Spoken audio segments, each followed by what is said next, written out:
Olá pessoal, sejam todos bem-vindos e bem-vindas, bom dia! Iniciando mais uma aula de Geografia, hoje 17 de maio de 2021. Na aula passada, iniciamos a unidade 3, Ascensão dos Estados Unidos e da China no cenário internacional e os BRICS. Foi apresentado dois percursos, o 9 e o 10. O percurso 9 falava sobre a ascensão dos Estados Unidos no cenário internacional e o 10, a ascensão da China também no cenário internacional. Hoje será apresentado novamente dois percursos, o 11 e o 12. O 11 fala sobre os BRICS e o comércio internacional. Isso está no livro didático de vocês, ok? O percurso 12, distribuição da indústria e os capitais estadunidense e chinês no mundo e no Brasil. Você encontra esses dois percursos nas páginas 98 a 113 do livro didático de vocês, ok? Só explicando para vocês o porquê que está sendo apresentado dois percursos do livro didático de vocês da aula de Geografia, em cada aula de Geografia, tá? É uma proposta da Secretaria trabalhar com vocês a unidade 3 e 4 do mês de maio e junho. A unidade 3 tem 4 percursos, tá? Possui 4 percursos, que são os capítulos, tá? Onde eu fiz uma distribuição em 3 momentos que nós teremos no mês de maio. Já aconteceu o primeiro momento, o segundo está sendo hoje, o terceiro momento de Geografia vai ser no dia 31 de maio. Então, o primeiro já foi apresentado 2 percursos, o segundo vai ser apresentado hoje, 2 percursos também, tá? E quando for no dia 31 de maio, faremos a correção dos 4 percursos apresentados no mês de maio. Essa correção será feita através de uma gravação de uma videoaula ou poderá ser também através de uma aula síncrona, tá? Vamos assistir agora ao videoaula e depois voltarei trazendo mais informações como vocês deverão resolver a sua atividade de hoje, ok? Vamos lá? Os BRICS são um agrupamento econômico composto por 5 países. Em seu início, quando o BRICS era apenas uma expressão utilizada pelo economista Jim O'Neill, era usado para se referir a apenas 4 países. O jogo de letras se dá pelo fato de BRICS ser um acrônimo, uma sigla. As letras BRICS são iniciais para 4 países: Brasil, Rússia, Índia e China. A ideia de O'Neill, ao criar essa expressão, era se referir aos 4 países emergentes. Estes que estão em desenvolvimento econômico e que têm potencial para superar as grandes potências mundiais em até 50 anos. Em 2006, o BRICS passou a ser reconhecido como um mecanismo internacional existente de fato e ganhou o caráter diplomático na 61ª Assembleia Geral das Nações Unidas. Então, os chefes de Estado dos países o tornaram um bloco de verdade. Mas, veja bem, os BRICS não são oficialmente um bloco econômico, mas uma instituição que busca converter poder econômico crescente em influência política. Aliás, inicialmente, era para o México e a Coreia do Sul fazerem parte do bloco, mas eles foram considerados mais desenvolvidos e fazem parte da Organização para a Cooperação e Desenvolvimento Econômico, a OECD. Muito bem, mas qual que é o objetivo dos BRICS?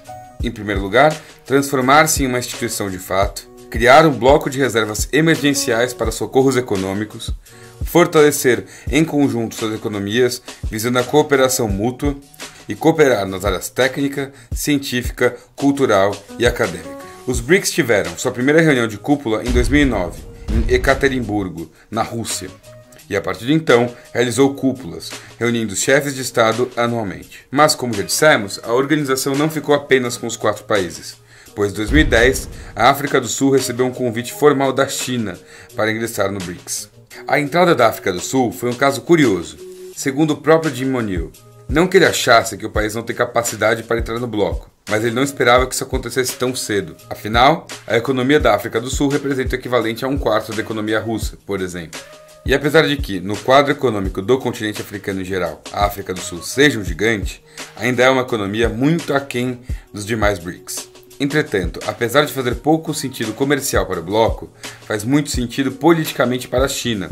Isso porque garantiria à China uma maior presença no continente africano e também ganharia mais apoio da África do Sul em fóruns internacionais. Mas, por outro lado, É um benefício para a África do Sul ingressar no bloco. Afinal, além de seus principais parceiros comerciais serem a China e a Índia, essa entrada pôde influenciar muito o crescimento econômico do continente africano como um todo. Sendo assim, no dia 14 de 4 de 2011, a África do Sul integrou-se oficialmente ao bloco, adicionando o S à sigla do nome, passando a ser BRICS, com S no final, indicando South Africa. E com isso, os BRICS passaram a ser detentores de mais de 21% do PIB mundial, 42% da população mundial e 45% da força de trabalho do mundo. Com isso, o maior poder de consumo do mundo. Afinal, não podemos esquecer que nesse bloco nós temos a China e a Índia, e que só nesses dois países juntos a população alcança 2,5 bilhões de pessoas. A primeira cúpula do BRICS, como já dissemos, foi realizada em Ekaterimburgo, na Rússia, no dia 16 de junho de 2009, e foi presidida pelo então presidente da Rússia, Dmitry Medvedev. Nesta cúpula, tivemos discussões sobre a crise de 2008, como o comércio internacional e uma revisão do papel do dólar no mundo após a crise. A cúpula seguinte foi realizada no Brasil, em Brasília, no dia 15 de abril de 2010, e teve como presidente pro tempore, dessa vez, Luiz Inácio Lula da Silva, o então presidente do Brasil. Sendo assim, as cúpulas anuais do BRICS seguiram se realizando normalmente, até sua primeira alteração em 2013. Na quinta cúpula do BRICS, que foi realizada no dia 26 de março em Durban, liderada pelo presidente da África do Sul, Jacob Zuma. Os membros decidiram não eleger mais um presidente temporário para cada uma das cúpulas, e passaram a seguir a ordem da sigla, começando com Brasil, depois Rússia, Índia, China e então África do Sul novamente. A sexta cúpula do BRICS foi realizada no dia 15 de julho de 2014, na cidade de Fortaleza, no Brasil, sob a presidência de Dilma Rousseff. E essa foi uma reunião particularmente importante. Isso porque nela foi oficializada a criação do NDB, o New Development Bank, ou então o Novo Banco de Desenvolvimento, que é o banco oficial dos BRICS, que tem sua sede em Xangai, na China. Seu principal objetivo é o financiamento de projetos de infraestrutura e desenvolvimento de países pobres. Esse banco iniciou sua operação com capital inicial de 50 bilhões de dólares e com reservas emergenciais de 100 bilhões de dólares, com as quais cada um dos países membros contribuiu com uma pequena quantia. Em 26 de julho de 2018, durante a 10ª cúpula dos BRICS, realizada em Joanesburgo, na África do Sul, e presidida por Cyril Ramaphosa, foi assinado um acordo para abrir um escritório regional da NDB aqui em São Paulo, cujo foco seria aumentar o auxílio dos BRICS aos países emergentes das Américas. E, inclusive, após essa cúpula, os chefes de Estado decidiram que era hora de começar a fazer uma atuação mais expressiva dos BRICS na África. Então eu tenho aí, deram origem a dois principais padrões de localização industrial, a concentração e a dispersão industrial, não é isso, gente? Essa dispersão é justamente na busca de um maior mercado consumidor, beleza? Então eu tenho aí a concentração durante a primeira Revolução Industrial, vamos ver todo o processo histórico, né? Durante a primeira Revolução Industrial, a localização das indústrias tinham que ser próximos às reservas de carvão mineral, ou seja, próximo às minas de carvão, certo? E aí, durante a segunda, quando se chega à segunda Revolução Industrial, aí já muda até a configuração, não é mais o carvão mineral, apesar que até os dias atuais ainda utilizamos muito o carvão mineral. Porém, com a segunda Revolução Industrial, passamos a usar o carvão mineral, o petróleo e a eletricidade. Lembrando que a hidrelétrica também era utilizada até mesmo antes da primeira Revolução Industrial. Se você for olhar como é que os moinhos funcionavam, era com a força o quê? Hidráulica. Só que não com o potencial que nós estamos habituados e nem com o potencial que teve aí durante a segunda Revolução Industrial, beleza? Então, esse aí foi o diferencial. Então, a partir da segunda Revolução Industrial, isso já no final do século XIX, né? A localização passa a ser influenciada da indústria de acordo aí com a crescente, com a necessidade, melhor, de novas fontes energéticas, ok? Então, aí vem a questão, por exemplo, dos navios petroleiros, a construção de oleodutos, as redes de transmissão de energia, né, que vem assegurar o abastecimento das indústrias. Nós temos aí, então, uma dispersão industrial. Ou seja, as indústrias passam a ficar espalhadas, tá legal? E aí muda-se então a configuração. Já no Brasil, em meados do século XX, sabemos que a Revolução Industrial, as indústrias chegaram tardiamente aqui no Brasil, apesar, deixa eu falar uma coisa com vocês, todo mundo pensa assim, em 1930 que começou o processo de industrialização aqui no Brasil. Não, gente, até mesmo antes de 1930 já se tinha indústrias aqui no Brasil. Porém, não era com tanto incentivo, não havia um incentivo por parte governamental. Se dava preferência a ir por produtos importados. Com a crise de 29, né? Na verdade, a crise de 29 acabou fazendo com que o governo brasileiro, na época de Getúlio, né, ele desse uma sacudida e falasse assim, pô, cara, tá na hora de você sacudir a poeira e parar de ser dependente.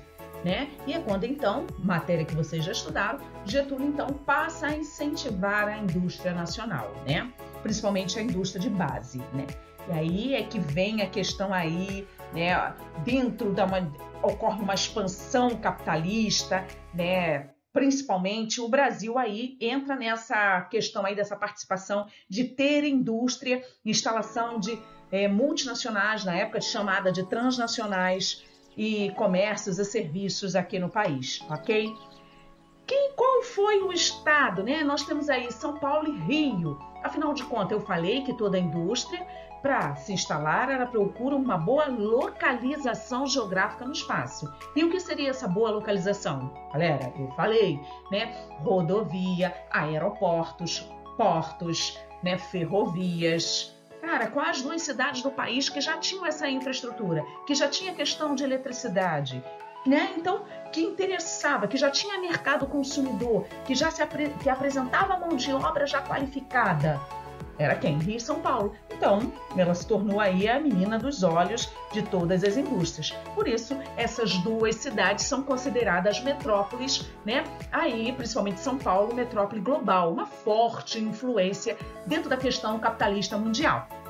Não podemos esquecer isso. Bem, aí eu vou falar para vocês sobre a questão da... Voltando aí, entenderam o que acontece dentro desse fator? Então, vamos lá.